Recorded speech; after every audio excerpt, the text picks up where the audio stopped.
તાલુકાના ભાવપરા ગામ ખાતે રહેતા પરપ્રાંતીય શ્રમિક પરિવારની 13 વર્ષીય પુત્રીએ ગળો ફાંસો ખાઈ આપઘાત કરી લીધો હતો, જેમાં મૃતકના પરિવારજનોએ હત્યાની આશંકા દર્શાવી છે. પોરબંદરના ભાવપરા ગામે રહેતા રાણા વસ્તા ગોઢાણીયાના ખેતરમાં એમપી પંથકમાંથી એક મજૂર પરિવાર ખેતરનું ભાગ્યું રાખી મજૂરી કામ માટે આવ્યો હતો. આ પરિવારની જીના કુંવરસિંહ બાલકે નામની 13 વર્ષીય તરુણીએ આજે વહેલી સવારે તેના રહેણાંક મકાને ગળો ફાંસો ખાધેલ હાલતમાં મૃતદેહ મળી આવ્યો હતો. આથી તેના મૃતદેહને પીએમ માટે પોરબંદરની સરકારી હોસ્પિટલમાં ખસેડવામાં આવ્યો હતો, જ્યાં મીડિયા સમક્ષ મૃતકના પરિવારજનોએ તરુણીએ આપઘાત નહીં પરંતુ તેની હત્યા થઈ હોવાની આશંકા દર્શાવી હતી.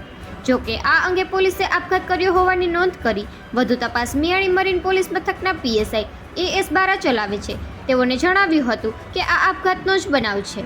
બનાવ બન્યો તે રૂમમાં તરુણીનો 10 વર્ષીય ભાઈ પણ સૂતો હતો, આથી હત્યા થઈ હોય તેવું જણાતું નથી.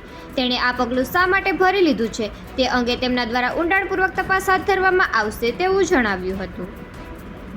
નિપુલ પોપટ, પોરબંદર ટાઈમ્સ.